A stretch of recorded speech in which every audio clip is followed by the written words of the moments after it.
Welcome back, everybody. I'm glad you guys are joining me today on Uniquely Us. This is a moment when we have Frank's take, and this is what we are talking about. Things that interest me that I think might interest you, and we're going to go ahead and dive into that right now. If you don't know, there's right now on Capitol Hill all the former Twitter executives who were instrumental in silencing so many Americans on the Twitter platform are now having a hearing in front of Congress, a Republican-led Congress who truly wants to get to the bottom of this using the Twitter files. If you guys don't know what the Twitter files were, they are what Elon Musk had released over on Twitter to expose what was happening behind the scenes over at that company where they were selecting Americans and silencing their accounts through censorship on behest of the U.S. government. That's right, the U.S. government utilizing these entities in order to go around the U.S. Constitution to violate your rights. And now they're in front of Congress getting absolutely roasted by the congressional members there and confronted with their lies as they try to wiggle out of them. And this is one perfect example by Byron Donalds, representative out of Florida, who represents the Naples area down there.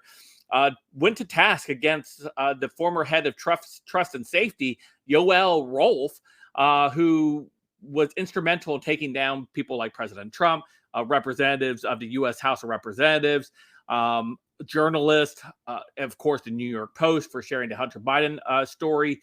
And all of those things were impacted by that. And Byron does a fantastic job in illustrating and putting together his entire argument. So before we get started, don't forget to hit that like button, subscribe button. If this is your first time here, thank you for joining me. Allow me to share some info with you. Hopefully share it with your friends and family. Smash that like button to say, let's say 200 likes. See if we can't get this video 200 likes. That'd be great.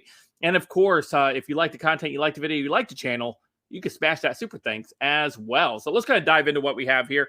Coming to us over here via Benny Johnson over on Twitter. And this is what's taking place over on Congress. This is Byron Donalds fact checks the entire panel of former Twitter censorship bosses to their faces with massive posters of evidence after they denied colluding with the Biden team. Let's go ahead and take a listen on how this event went down. Scenarios from 2016. You also said that you actually were opposed to deleting the New York Post story.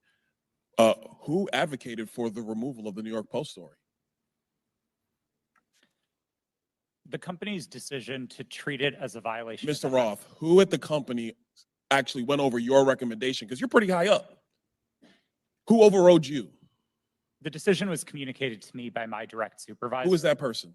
Her name was Del Harvey. She was the vice president of trust and safety at the time. All right, thank you so much.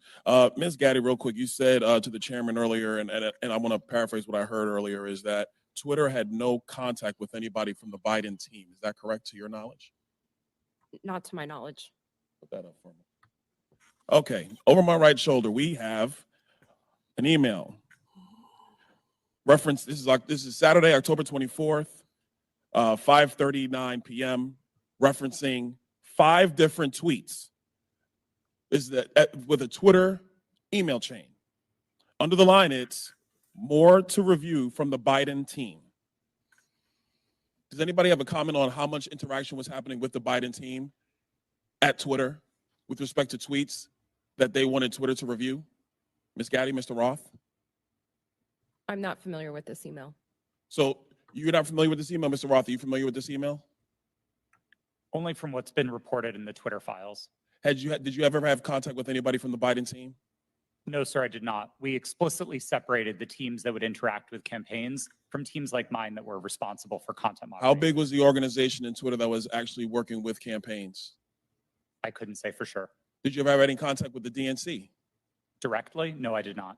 Did anybody at Twitter have any contact with anybody at the DNC? I think it's likely that somebody at Twitter did, yes. In these emails, it's listed these are tweets that need to be flagged from the Biden team. That's what's in the files. You have no idea how many people actually engage with the Twitter team or how frequently that engagement happened. No, and again, that was by design. We kept those functions separate from content moderation so that we could impartially assess reports like this. Do you know how many tweets were actually flagged and taken down at the behest of the Biden team? I wouldn't agree with the characterization of it as being at the behest of them. These tweets were reported and Twitter independently evaluated them under its rules. But the email is very clear. More to review from Biden team. The response 3 hours later at the bottom, hold this up real quick so you can see. The request at the bottom, it says, handled these. What does handled these mean? My understanding is that these tweets contained non-consensual nude photos of Hunter Biden, and they were removed by the company under. Hold on, real quick, Mr. Roth. How could you know so much about the content of these tweets? I mean, as far as I'm concerned, these are just web addresses. I don't know what's in these tweets. You have these things committed to memory that you know the content, but you don't know who you talk to at the Biden team? Sir, I didn't meet with the Biden team, but there was extensive public reporting about these tweets specifically that uncovered what they were. You know the contents of the tweets. It was obviously at Twitter, but you have no idea how often people who worked in your organization had with the Biden team during the end of the 2020 presidential. And of course, we know Yoel Roth was absolutely lying. He knew exactly. Obviously, he outed himself knowing what were in those tweets because he was involved with the Biden team in some type of capacity, along with Vijay, whatever her name was, Gaddy. The same thing. These people continue to want to think that they are the good guys by suppressing speech while allowing other content that is absolutely harmful, truly harmful to viewers, like explicit photos and videos of children.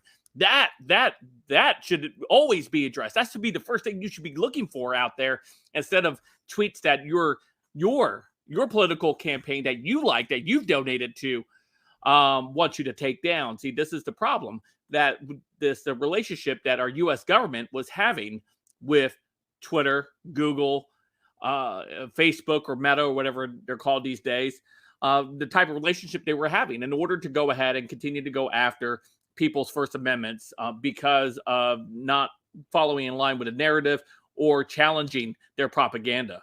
So once again, excellent clip here coming from the House of Representatives as they continue to grill these former tech senior executives from Twitter. So let me know what you guys think in the comments down below. Of course, you guys can follow me in all my social media, including Odysee, Gab, and Twitter. All linked in the description down below. Don't forget to hit that subscribe button, and of course, hit that like button. And until next time, I'll see you guys later. I hope you guys have a great day.